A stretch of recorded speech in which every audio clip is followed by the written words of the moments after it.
Hello, everyone, and welcome to our webinar around 90-day TLS validity. After the Google announcement, we had so much interest and questions that we are happy to address those in today's webinar. Joining us as speakers are Nick France, Chief Technology Officer for SSL, and Tim Callan, Chief Experience Officer at Sectigo. They will give you the details of Google's announced plans, why this change is occurring, and why now. They'll also lay out what this means for your organization and how you can prepare in advance. As always, we're recording this presentation and we'll share it with you after the webinar. If you have any questions during the presentations, please pop them into the chat function and we'll try to answer as many as we can at the end. Nick, Tim, over to you. Thank you, Leah. How are you doing today, Nick? I'm good, thanks, Tim, and you? I'm good. All right, so the short story, and Leah already mentioned this. On March 3rd, 2023, on a page that it maintains called Moving Forward Together, without any fanfare, the Chromium project, the Chromium root store, put up an update to their content. And in that, they revealed a few things that are very, very important to the TLS market. The biggest of which is that they intend to limit the duration, the allowable term of a public SSL, aka TLS certificate, to 90 days. And there's a screen cap of the actual bit off the Chromium page there. And if you want to read along with us, if you search on Chromium Moving Forward Together, that's what you need to see it. But let me read you this language. In a future policy update, and this is exerted. In a future policy update or CA browser form ballot proposal, we intend to introduce a reduction of TLS server authentication subscriber certificate maximum validity from 398 days to 90 days. So let me call out a couple things here. First of all is 90 days, right? This is the obvious one. That this is where they're stating in no uncertain terms that we intend to introduce, right? Not we may introduce, we're thinking about introducing. We intend to introduce this reduction to 90 days. The other thing that's worth pointing out also is that, look at this language right here. In a future policy update or CA browser form ballot proposal. Now this is significant, and you're the one who first pointed this out. So tell me why you think this is significant. It's significant, I think, because as we've seen before, reduction in certificate lifetimes has been attempted through CAB forum ballots. The original 1-year change was introduced through a ballot, and the ballot failed. And then what happened is, and you and I were both there at the CAB forum meeting in Bratislava, Apple basically said, well, we're making it part of our policy. That's Apple's own policy. In order for a CA like Sectigo to be included on Apple devices, it is required. So essentially they set the bar, and it didn't matter what the CAB forum said. It didn't matter about the ballots. It happened anyway, and we all had to go with it. And that's effectively what Google are saying here. They're saying, look, we will take it to a ballot. We will give the CAB forum a chance to agree upon this, the language and the term. But if that doesn't happen the way we want it to happen, we will approach it as part of our Chromium policy, which means every CA will have to follow. You can't be a CA and not work on the Google platform, Android and Chrome and everything. It simply isn't viable. So they're saying that this will happen regardless of the outcome of any CAB forum ballot when it happens. Absolutely. It's happening. I think you're exactly right. It is happening. They have made up their mind. They have the muscle to make this happen. And what they're telegraphing here is, look, we want to play nice. And we're going to try to play nice, but this is going one way or the other, right? Okay. And that's what they're trying to say. And based on previous behavior from Apple and the fact that these two browsers, these two certificate consumers behave in a very similar way, in a very similar, I'm going to say, muscular way. I am predicting that this will be a policy change as opposed to a programmatic change. And we should explain what that means. A programmatic change would mean that they would decide that their software would fail to trust these certificates. So Google could build something into Chrome that says any certificate with a term of more than 90 days issued after the following date will be distrusted. And then you could still issue certificates, and you could sell people 90-day certificates if they want to be able to have something that works for Chrome. But if for some reason they felt that everything was just going to be Apple stack or everything was just going to be Microsoft stack, then they could turn around and they could say, instead of that, we're going to use 1-year certificates, right? And that would be fine under those circumstances. Unfortunately, that isn't what Apple did. Apple said we're going to make a policy change. And what a policy change is, if you issue any of these certificates, I don't care how they're used, if the certificates are issued at all, you are in violation of our policy. Yes. And that means that they basically wipe them out entirely. And the reasons I think it's a policy change, number one, is because, like I said, Chrome, they are muscular, they feel muscular, and they're prepared to exert their strength. And they have the confidence to exert their strength. Number two is because they want all certificates to be reduced in duration, not just the certificates that are on their platform. They want this to happen to certificates everywhere. And so a policy change is the way to do that. And I believe that that's what's going on here. Completely agree. And it's very, I think it is good of Google the way they have phrased this and the way you've explained it. I mean, we'll get on to some of the parts that are a little ambiguous at the moment, but this statement is to me, and I think to you, Tim, and we should say to everybody else, is unambiguous. It will happen. This isn't, we'll ballot it, and if it fails, then we'll go back to the drawing board. This is a statement. And it's a statement which is good for us because it means that we do have a clear path that this is happening. As we'll get on to later, we don't know when, but we know it is going to happen. And that should be clear, and we should thank them for that clarity, quite honestly. Absolutely. And that is the intention of the Moving Forward Together program and the Moving Forward Together page, is Chrome understands that as they are seeking to redefine this industry in significant ways, that it goes better if people know it's coming. And what the Moving Forward Together page is trying to do is it's trying to give as much visibility and clarity and transparency as it can, right? Yes. So they are not going to be shy about exerting their power. What they are trying to do is they're trying to tell the industry, we're going to exert our power in this way and give the industry as much time as possible to adjust. And that's what we're doing right now, right? Their program is doing what it's supposed to do, because we're holding this webinar because of what they said on Moving Forward Together, right? So It's working. And I would encourage anybody, as Tim, you gave out the link and you can find it quite easily from Google, but I encourage everybody that's listening to have a read of it. It's quite a long document, and certainly we're covering kind of the salient points that we know are going to affect the majority of the listeners and the majority of customers and consumers of certificates. There's a lot of other changes in there. I just wanted to add this very quickly. There's a number of other changes for their policy. The majority of them affect us as a CA. They won't necessarily directly affect everybody listening and all certificate consumers. This is the big one. But it not only explains a few other changes, it gives some level of rationale, which we will cover and we're going to talk about.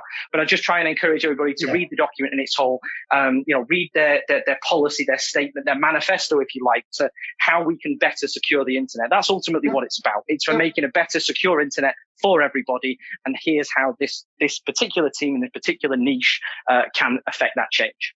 100% agreed. Search Chromium Moving Forward Together. It's the first thing you're going to find. Yep. So I want to clarify. So having talked to people about this, the first thing that people say is, oh, well, this is going to quadruple the work. And I want to clarify, this will not quadruple the work. It will much more than quadruple the work.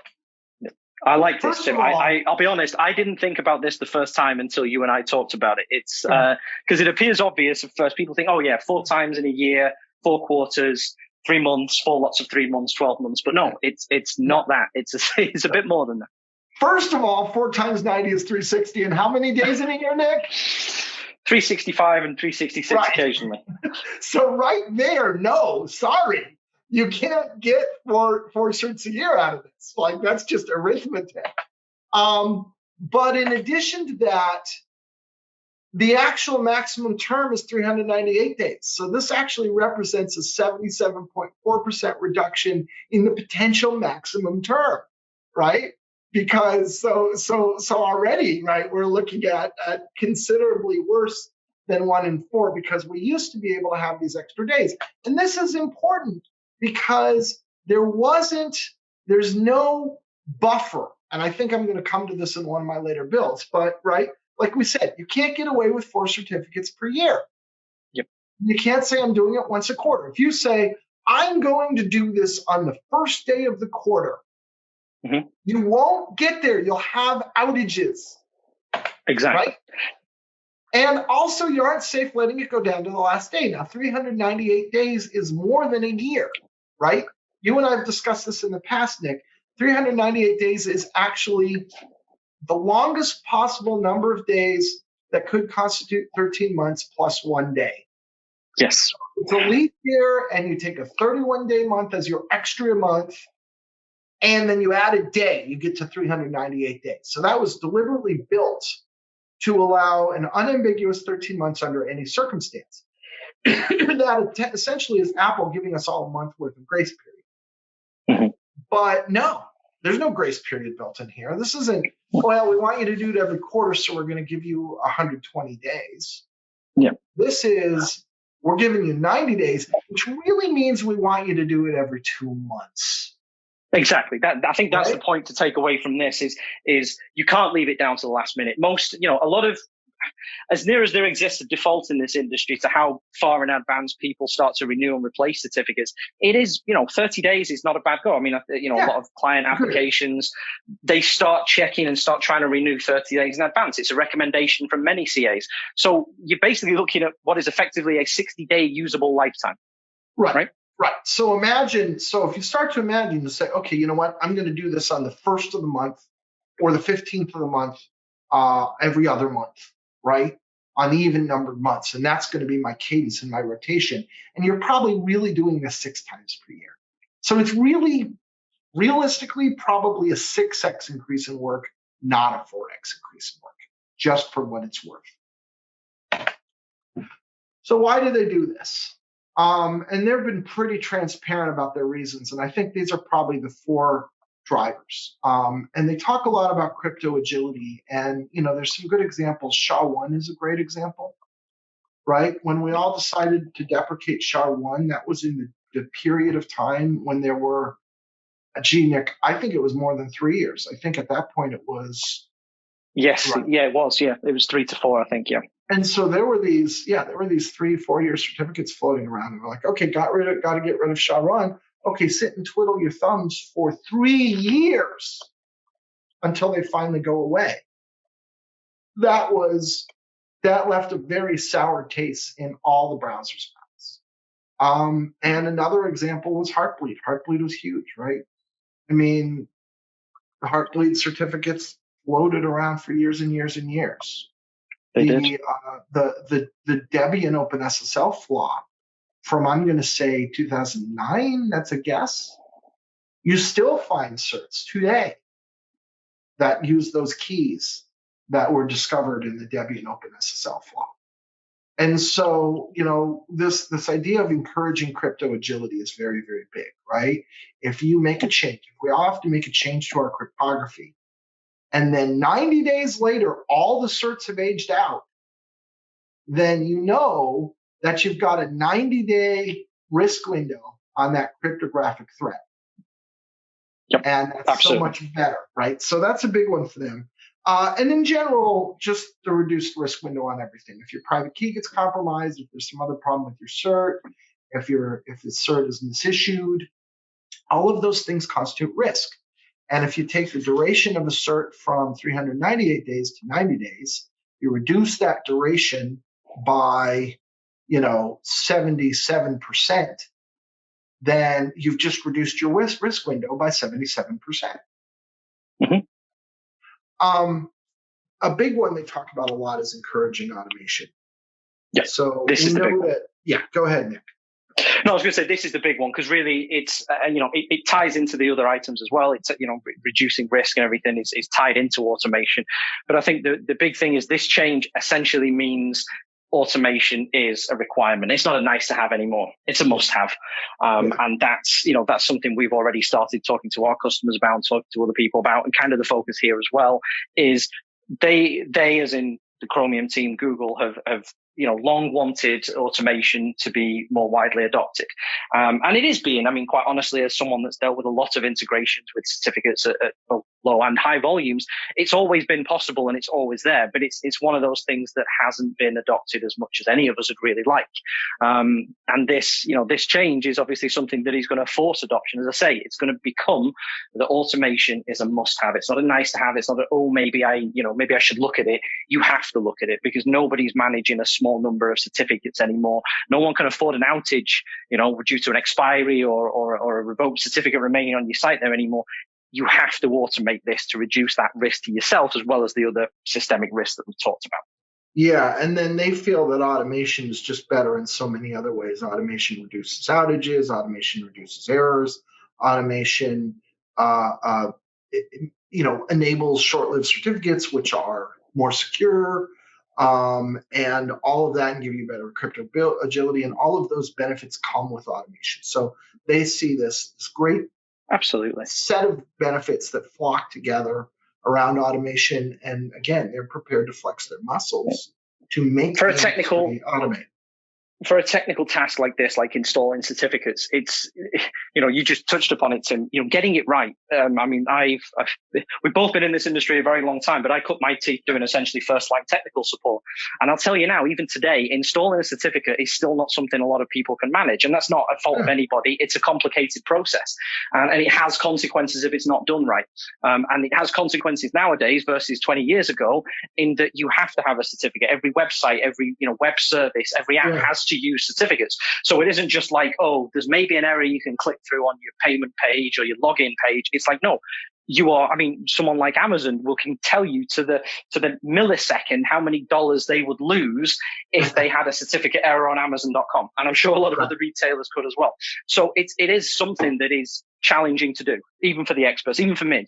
And so automating it where you plan out how you do it and you make sure it's doing it correctly and a robot, essentially, a computer is doing it, you're just going to remove all that risk. It's going to get done right every single time. And yes, you have to monitor and yes, you have to do it properly, but you have the reassurance that that certificate is going to get installed correctly every time. And I think that's a huge win given how critical certificates and TLS are to the internet today.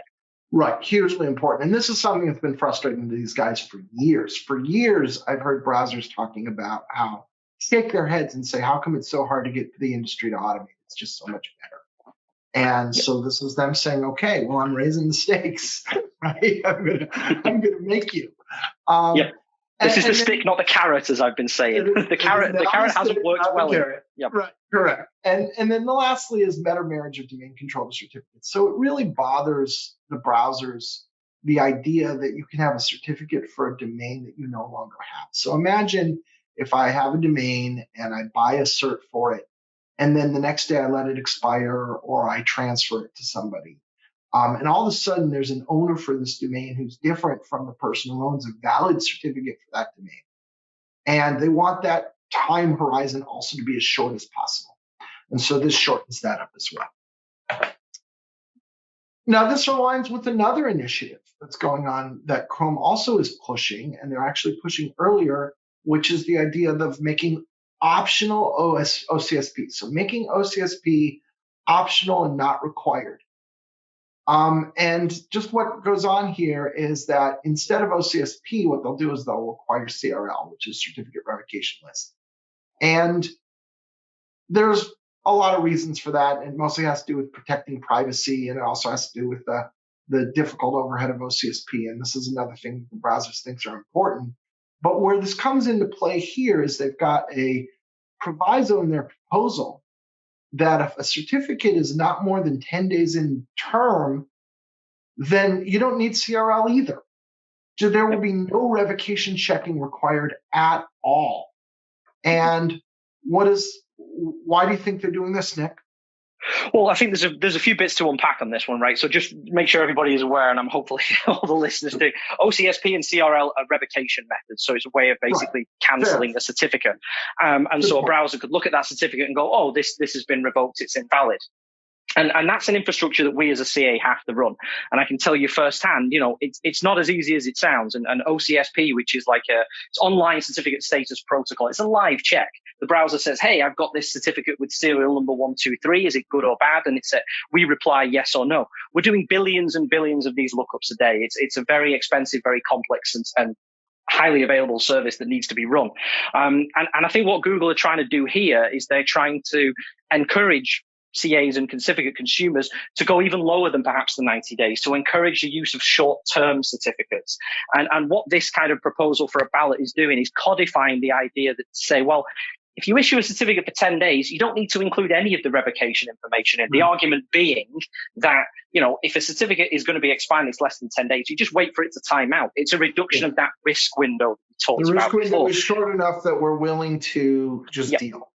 Yeah. Exactly. And it means that this is now, it's kind of codifying that option. And it's not basically saying that people have to use this right away, but it's giving incentive to both CAs and certificate consumers to look at, okay, well, I can go to 90 days. Could I go lower? Could I go down to 10? Will it benefit me? And, it would certainly benefit us potentially as a CA to issue certificates with. We issue a lot more, but we also don't have to worry as much about the revocation infrastructure. Right. And maybe some of the listeners and their enterprises would like to do the same. And so it's really, I see it as a way for them saying, it's another carrot, right? But it's a way of them saying, hey, there is an option to go lower and go as low in lifetime as possible. And it's 10 days or less, remember, so you could do a week. Things start to get hairy when you get a little bit too low, because something I found interesting a few years ago is that a lot of people's clocks are fairly inaccurate on their desktops, laptops, and devices, in some cases by scary amounts. Yeah.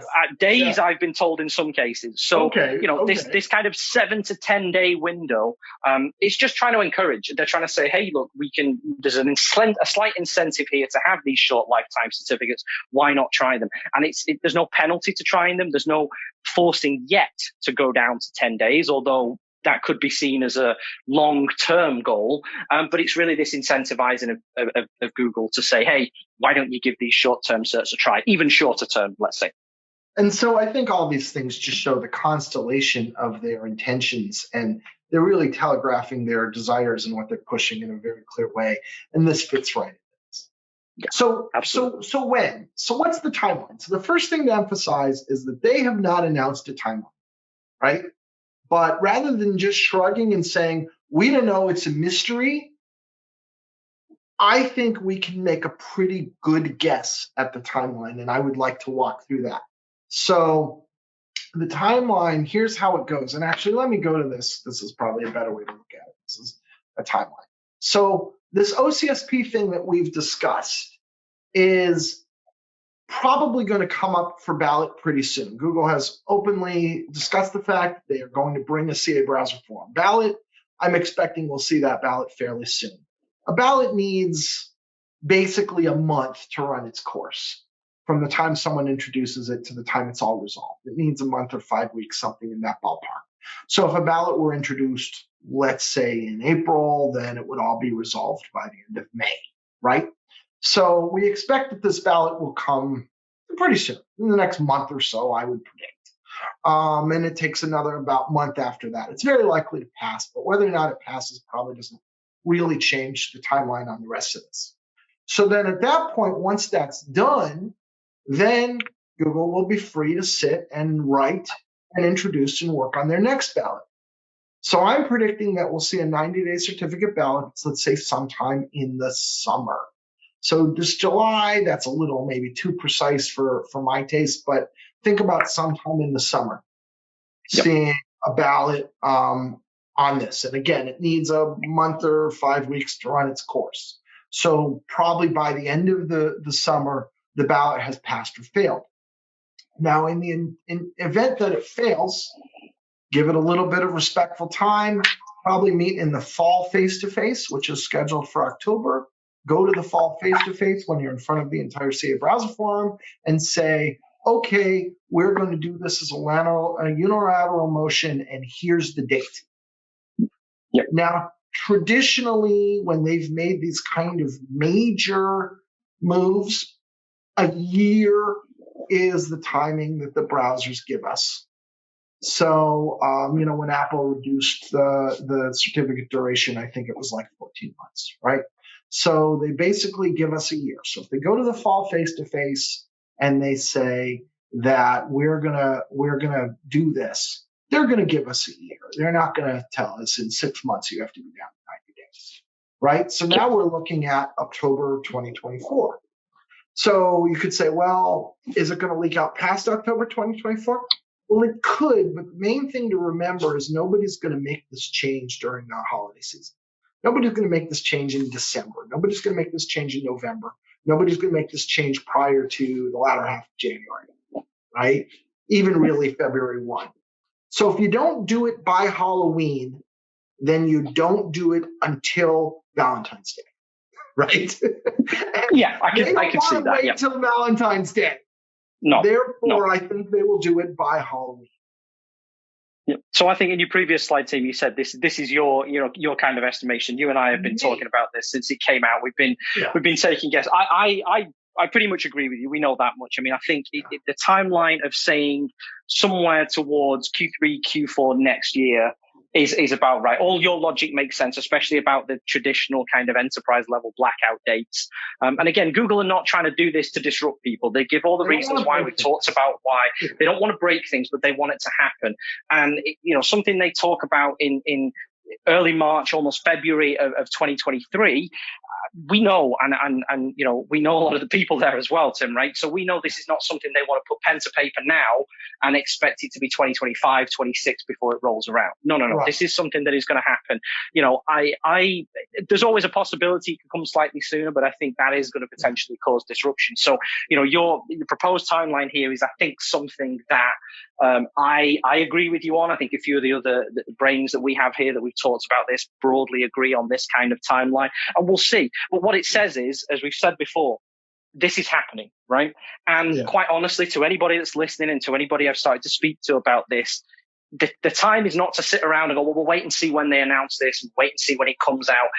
It's happening, right? This is a best guess. Even pushed out a little bit, you're still not really talking any much past the end of next year, which if you start thinking about it today and you start planning and you've got other projects to finish, you're giving yourself kind of 12 to 18 months, which for some people might be very easy. For others, that might still be a challenge, but it's something to start thinking about today. The clock is ticking. We don't know when it's going to run out. Right. But it's ticking and it is going to happen, and you need to start to think about it today. 18 months if you get started now. If you sit and stare at your navel for the next 6 months, now you're down to 12, right? And again, I'll reaffirm what you said, Nick, to be really clear. This is us conjecturing and putting together the evidence we have and the experience to come up with a predicted timeline. This is not something Chrome has said. If Chrome puts out something tomorrow and says, well, the date's going to be such and such, and it's different from what I said, then I'm going to be the first guy to change my position. But in the absence of that information, I think this is the best information that we have. And I would encourage everybody to plan as soon as possible. I mean, there's no harm in anybody listening, anybody that's going to, well, everybody's having to go through this exercise. There's no harm in finishing it sooner. There's no downside to doing this. Once it works, it works. And cert lifetimes could go down to 10 days for everybody unilaterally, and you would still be in a good position. The key is to not wait, I would say, regardless of how accurate we are with this timeline. Start now, because it is going to happen. And there is no downside to getting this project going today and getting it finished before our predicted timelines, rightly or wrongly. It's just the thing you will need to do. Get a chance to shake out the bugs before you're in crisis mode, and get the benefits of automation earlier, because the benefits of automation are awesome. Yep. Right? And one thing I'd say about starting the project today, and I don't know if we necessarily say this in the rest of the slide, but it's something I've said in other things I've talked about to people, is we encourage automation. We'd like everybody to be 100% automation. I'm also a realist on this. I also know there's customers I've worked with, big banks, telcos, finance firms. There are places where automation is not possible. Don't let perfect be the enemy of good. Aim for 99% if that's what you think you can do. We aren't saying automate 100%. The 1% you could handle manually as long as the 99 is automated, but the clock is ticking and you need to start on this today. So here's just a fun little visualization of the decrease in certificate lifespan time. And there's nothing here that's new information, but I think it really sort of illustrates what we see going on in a big way. And by the way, I don't know that we're going to be done at 90. I imagine once the world is fully automated, once you're doing 90, why not be doing 30? Yeah.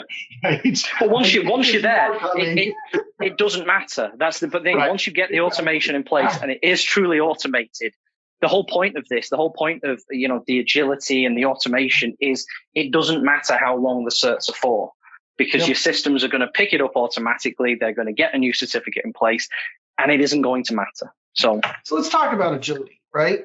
So we talked a lot about crypto agility earlier. So just to be clear, what crypto agility is real simple is that cryptography can't be static, right?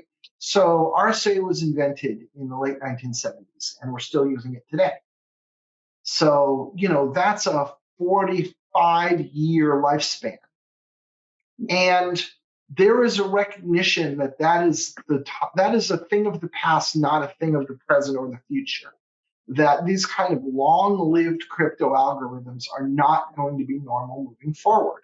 And quantum computers are a good example of that. But there's other things, right? We talked about SHA-1. We talked about changes, just things getting more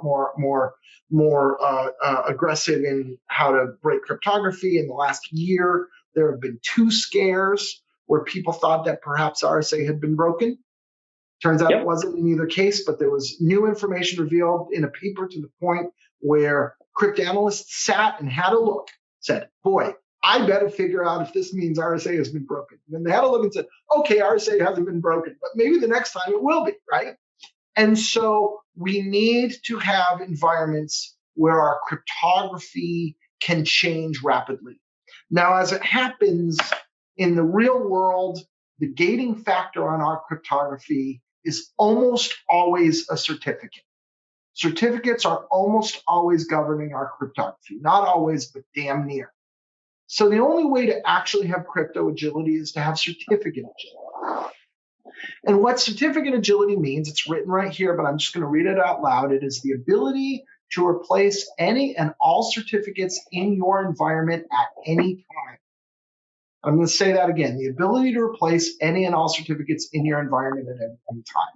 If you don't have this, you don't have certificate agility. If you don't have certificate agility, you have a vulnerability.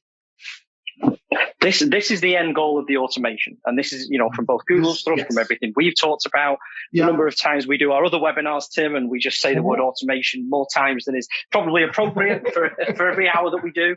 This is the end goal. It's this idea that any events that happen with certificates, which are, for better or for worse, now a critical part of the internet and a thing that affects everybody globally, from some individual social network user in another country to banks, telcos, and the rest of it. You need the ability to be able to adapt to changes that may happen. And these changes, as you said, you talked about how long ago RSA was and these quantum computing breakthroughs. These changes are going to happen rapidly, and they're going to happen with little to no notice. We talk about it all the time, but we see vulnerabilities like Heartbleed, where we had to just our CA had to reissue millions upon millions of certificates. And that was painful because people had to go through very, very manual processes. We would like it if everybody was able to go, oh, look, Heartbleed 2, son of Heartbleed, someone finds a really bad vulnerability in OpenSSL. Or we kind of sit back and go, well, we've got a few thousand people that we need to do some manual stuff. But those tens of millions of certificates are a single button press away from being replaced. A button, and 24 hours later, it's all done, right? Exactly. And that's our risk window of that 24 hours or, couple of days, perhaps maximum.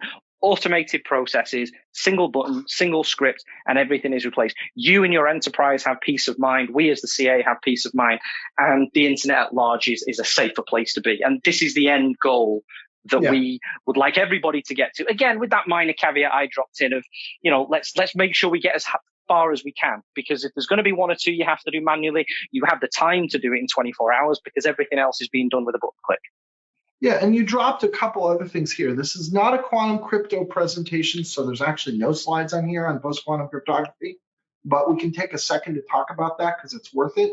So, Yep. because quantum computers are going to crush RSA and ACC, and it's not a matter of if, it's a matter of when. It is no longer a science project, it is now an engineering project.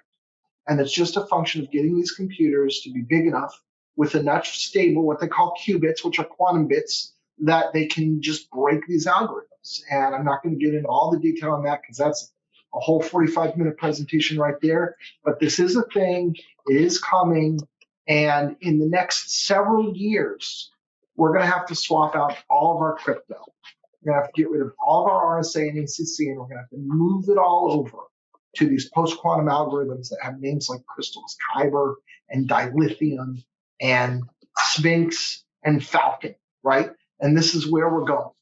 And so this is going to happen. And it's going to require that we be able to migrate all of our certificates. And this is yet another thing that is pushing this need for agility, right? And this need for agility is it's diverse, it's unambiguous, it's not a matter of opinion, and it's just the new world order. And everybody's got to learn that static cryptography not durable and not secure in today's digital environment. It's just not. No, you're absolutely right. So what do we need to do? And again, I know probably by now everybody's read the list, but I'm just going to say it, right? So when we not only do we need to be able to replace our certs, but we need to do that accurately and error-free. We need to do that, like you said, hit a button, have it all done. It can't require months and months or even weeks and weeks.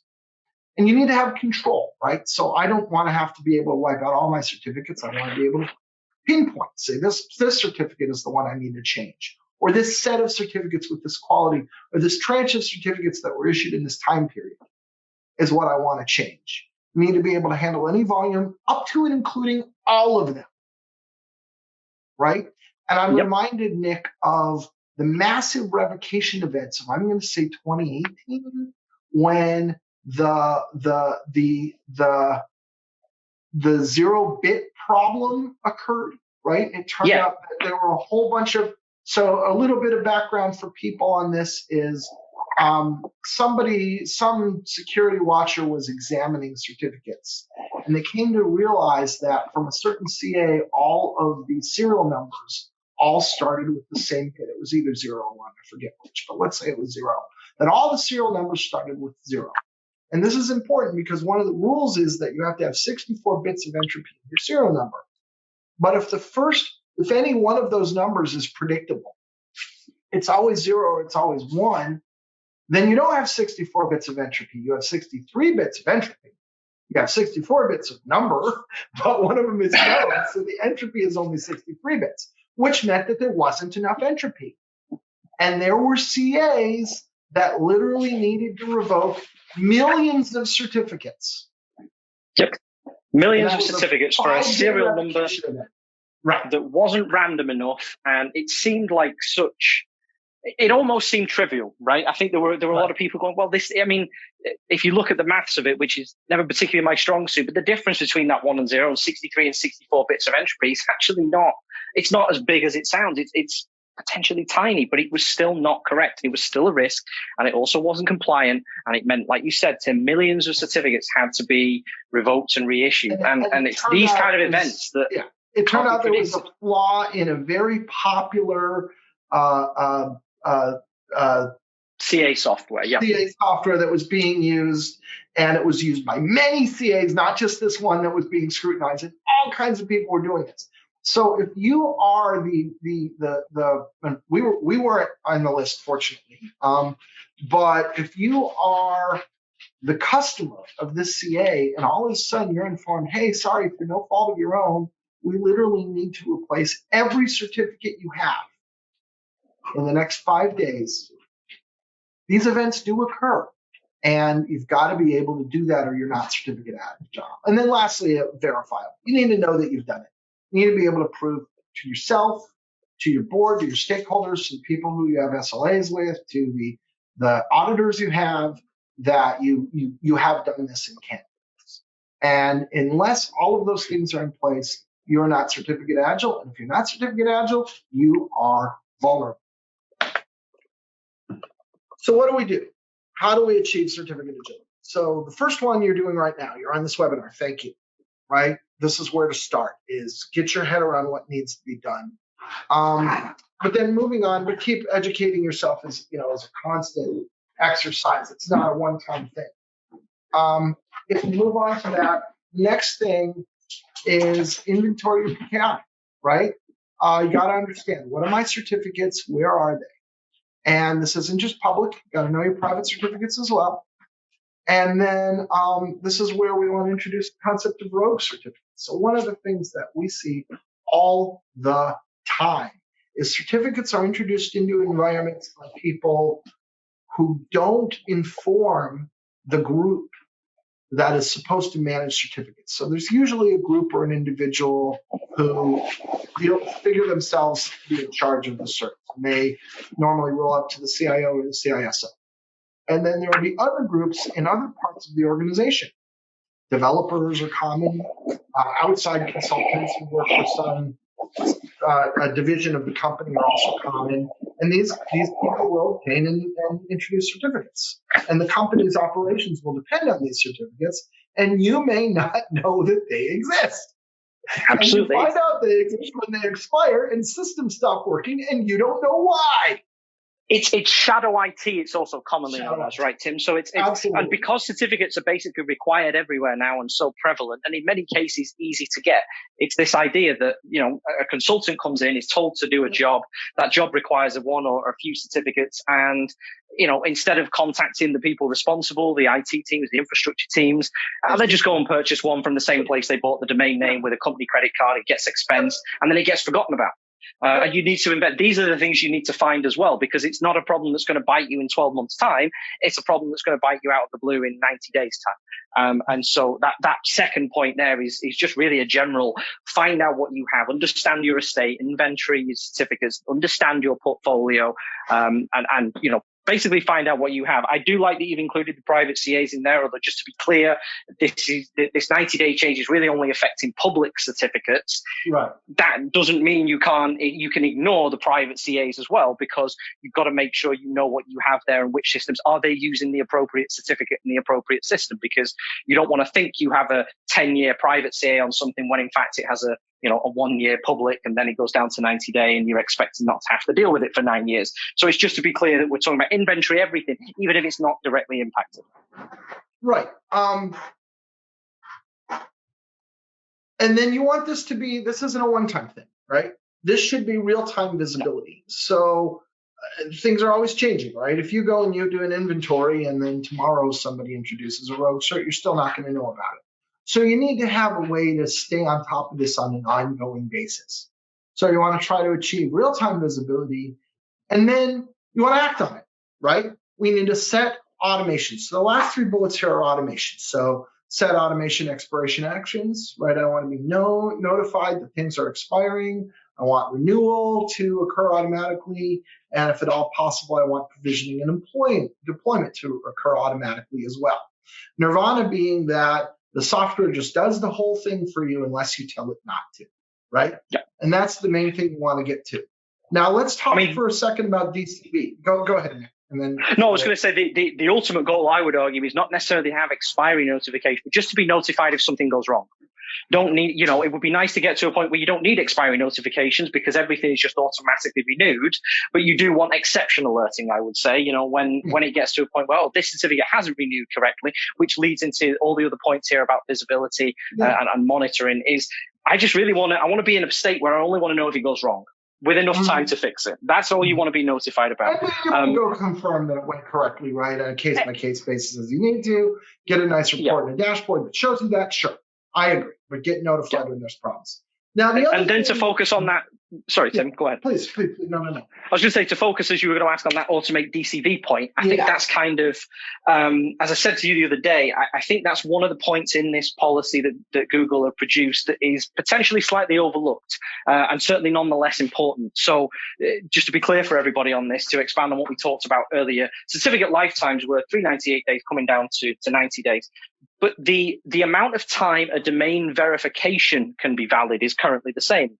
Year 398 days. So you can prove you control a domain day one, and you can issue certificates for that arguably for a year. Now that's coming down as well. So as well as actually automating the certificate process, as in generate a key, generate a request, get the cert signed, get it installed, check it, go to sleep for a few days. You now also have to look at automating the domain validation as well. Now, we haven't dug into this, and not the focus of this is necessarily to dig into protocol specifics and what tools and things that are available. We can do that another time.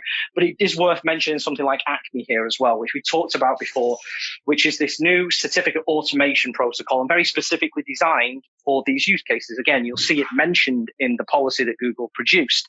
And that does also have the capability to handle the domain verification component as well. But it's listed here separately, as you did, Tim. Thank you, to make sure people are aware that it does need to be considered here. It is having a reduction in lifetime as well.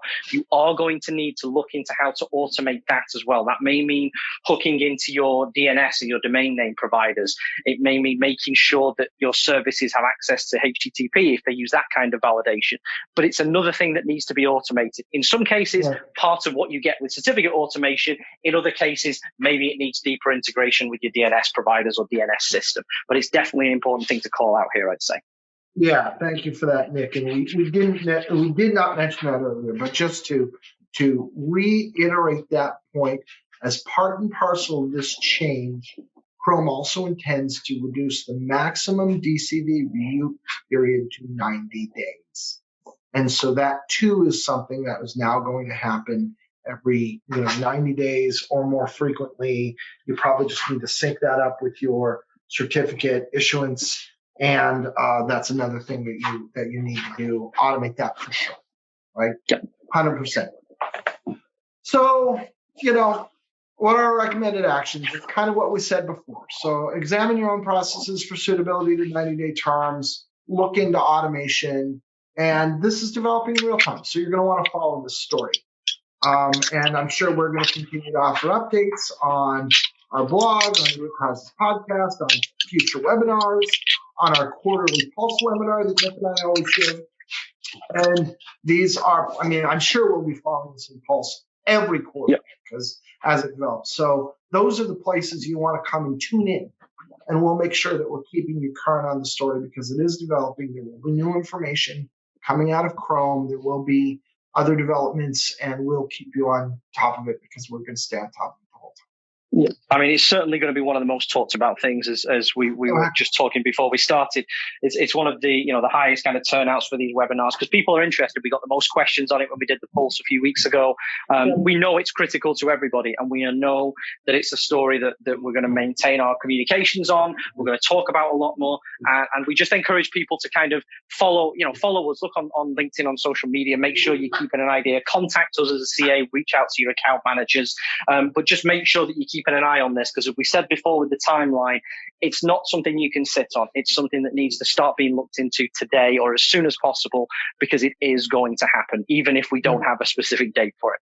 I completely agree with all of that. If you did like this conversation, I co-host a podcast called Root Causes with another associate of Nick's and mine, Jason Sirocco, and we cover all kinds of things in the world of PKI, digital certificates, encryption, blockchain, digital identity, stuff along those lines. And we most weeks we put up 2 new episodes, so there's plenty of material. We're nearing our 300th episode now. Please come join us wherever you listen to podcasts. And with that, Leah, I think we're ready for questions. Yeah, thanks, Nick. Thanks, Tim, for the insights. We have had so many questions, so let's try to get through as many as we can. I think it's also become clear that there was a lot of question marks still around the topic, so maybe we can also try to do a Q&A and share that with you afterwards. But let's start. What's Sectigo's stance on the Google proposal? Has there been any pushback whatsoever from the CAs? I'm gonna go to what I said before. So first of all, our stance is I like crypto agility. Personally, I like the security that comes with shorter certificate lifespans. I like the idea of the ecosystem getting here. I think this is healthy for us. But the other thing I'm going to say is what I like is irrelevant because Google's going to do it. They can do it. They have the power to do it, and they have the intention to do it. And I don't see who on this earth can or will stop them. I think they're committed and they're going to make it happen. So, I actually think this is healthy for the industry. It's something we've got to bite off and do. I know it's going to be painful, but I think at the end of the day, we're all going to be better off. However, what I think matters, it's happening. Yeah, I agree with that, Tim. I think that's the key point is it's happening anyway. We, broadly, we do support it. We were one of the few CAs that supported the move down in the lifetime several years ago to 1 year because it is better for everybody. It's safer for me as an internet user. It's safer for, for my friends and family who rely on what I do as a job day to day to keep their information secure and their identity secure and everything else. So it is a good thing. Google whether you're a fan of Google or not, you can't easily argue that they're doing this in necessarily a self-serving interest because it isn't really for them. It's something that they are doing to make their users safer, and their users are the internet users and many billions of them. And we also as Sectigo, we have tools ready. We've been working on this. Automation has been broadly available for many, many years. It's definitely not something we're against. And I think, Tim, your point is absolutely right. It's happening anyway. So we want to get behind it. We want to support our customers. We want to support the industry and make sure all the tools and infrastructure is there and ready to go because it's going to happen either way, whether we like it or not. And time spent complaining about it is just time wasted, in my opinion. Yeah, I agree. Cool. How does this affect the life expectancy of the root CA and the issuing or intermediate certificates? That's a very good question, actually. And that is one of the other items I referred to before in the document when hopefully all the listeners go through and read it. Google have made some proposals about shortening the lifetime of roots and issuing CAs as well. Now, that's actually been going on and been discussed for quite some time, and other root programs are taking similar stances as well. It is going to shorten them. Root certificates are going to be, reduced in lifetime and cycled through more often. That's a possible option today. Perhaps 10 or 15 years ago, it wasn't an option because the root certificates were distributed as part of, Windows XP service packs or firmware updates to phones at the time. But if you look at today, most mobile phones update very rapidly and automatically online. I mean, Apple will happily give you statistics on how quickly a new version of their operating system is updated to the 95% of devices in a matter of days. Yeah. So the consequence of that means that root certificates can be cycled more quickly and it doesn't have much of an impact. And the same for issuing CAs as well. They can be cycled very easily, very quickly, and they will be shortened in lifetime.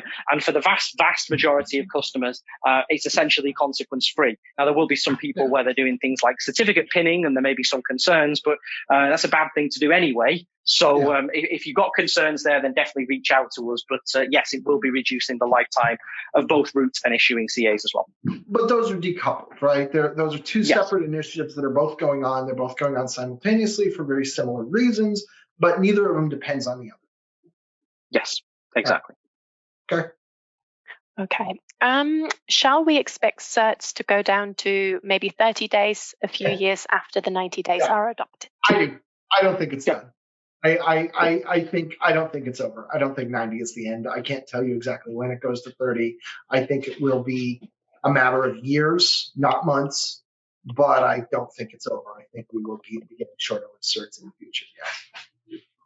Agreed completely. It's going to get shorter. And the thing is, once this change drives people to automation, once automation is in, as we said before, the lifetime almost becomes irrelevant. right? We as a CA, once one of our customers is 100% automated, for example, we could work with them and say, hey, we'll automatically reduce the lifetime down to 10 days for you. And, the customer shouldn't be any the wiser because everything is automated. So again, Tim's absolutely right. This is not the end. It'll be perhaps another few years, but it is going to get lower than 90 days. Okay. As a result of this change, will companies be more inclined to change the types of certificates available to them? So how might the mix of DV, OV, and EV certs be utilized by companies? So I don't think that OV and EV will see any reduction in term. This is one of the things, if you look at the Chrome moving forward together page, they're real explicit about saying they're going to reduce the DV, the DCV reuse period, but there is no talk about changing the reuse period for organization validation information. And what that means is that, pragmatically speaking, a CA will still be able to offer an OV or an EV. The only thing is that the certs themselves will be shorter. So imagine, instead of buying a 1-year OV certificate, imagine buying 1 year's worth of OV, and you get as many certs as you want in that time period, and you just swap them out as often as you want, but you still do your org validation once for the year, right? And I think that's the kind of thing that CAs are going to have to figure out how to offer, and that's the kind of thing that we're already talking about. So, there are plenty of ways that the CAs can build an OV-EV model for you that is not any less convenient than what you have today. So this doesn't mean that those models have to change or go away. It just means that the CAs have to construct it differently. Yep, agreed. And I think that's the key point, is that the Chrome proposal doesn't have anything in it that affects, as Tim said, the OV and the EV validation part. They're remaining at the lifetime they are at 398 days today. So that's not really a concern. And, a lot of CAs, ourselves, our enterprise customers, basically, when they use our enterprise tools, they're getting OV at kind of the same speed as a DV would be issued. It's not any different to them in terms of the experience. Would there be some potential changes in what other customers choose to have? Probably, but we'll wait and see. But the certificates themselves and the validation of that business information included in those certificates remains unaffected at this point. So it may not, as Tim said, may not really lead to any practical changes there. Okay. Are there any other views from other browsers on the 90-day validity? I haven't heard anything. In general, at a high level, we saw when Apple reduced the term to 1 year, Apple's the one who made the move, but other browsers were very supportive of it. And I'm expecting the same thing to happen here. We've seen a broad chorus of opinions from the browsers that they would like certificates to get shorter. The fact that Chrome chose to take this action should not be interpreted as saying that Mozilla or Apple or Microsoft or 360 is against it, right? They're probably not. They probably just weren't motivated to take the action before Chrome was. Yes. But I expect that they all will applaud it and be in favor of it. Whether or not they say that publicly, there's probably no reason for them to. They probably don't need to. But I imagine that they all like that this is happening. I would say a couple of things in complete agreement on what Tim says, but the last point is, some of the other browsers and operating systems don't necessarily need to make any change. Again, if Chrome make this change as they're going to do, that sets the bar for everybody. Publicly, none of the others yet have really made any announcements in this direction. Some of those root programs don't really publish stuff in public. And this document is part of the Chromium project, which is kind of the open source Google Chrome browser, the open source component. So they operate in the open. Obviously, Apple and Microsoft, don't really operate the same way and don't have a similar interface to the world to do that. So while they haven't published anything publicly, I think it would be remiss of us to assume that these people don't talk. We know they do. Tim and I know the individuals involved in many of these decisions, and we know they speak and talk about these things together because they're all affected by the same changes. So I would say they broadly agree. When Apple made its 1 year announcement, other browsers followed on within the next few months and publicly announced that they were exactly going to sync themselves to Apple's plan. And then subsequently to that, we wound up just passing a ballot in CA browser form to handle it there. I'm expecting something like that to occur here, and I'm expecting once people accept the fact that this is reality, that somewhere down the road there will actually just be a CA browser form ballot that codifies it. And I would just, one comment would say, I wouldn't expect to see any dissent from any of the programs. I know that's something that's been mentioned before. People have said, well, when Apple do this, why didn't Mozilla turn around and say no? We won't see that. I mean, these programs don't do that. And it doesn't make sense to, because if Apple say no and Google say yes, then nothing will get done. Right? Yeah. We'd have to do it anyway, because Apple would not turn around and say, well, you can't do 90 days, but Google will say you have to do 90 days, and we have to go to the kind of that highest bar that they set. So it's inconsequential. I don't think you'll see any dissent. You won't see anybody agreeing. Again, the fundamental thing we're saying about all of this is it is happening. There is essentially zero chance that this isn't going to happen. All right. Brilliant. Obviously, we've reached the hour, so I think we're going to stop here. We've had a lot more other questions, so we will definitely reach out to you about your specific questions, and I think we might try to put together a Q&A blog or document of some sorts, which we'll share. Thank you, everyone, for your time. If you've got any more questions, then do get in touch with the Sectigo team directly. We've also got plenty more webinars coming up, both around the 90 days and other topics. So keep an eye on our website, and we hope to see you again soon. Thank you, Leah. Thank you, Nick. Thank you. Thanks, Tim. Thanks, Leah. Thanks, everybody.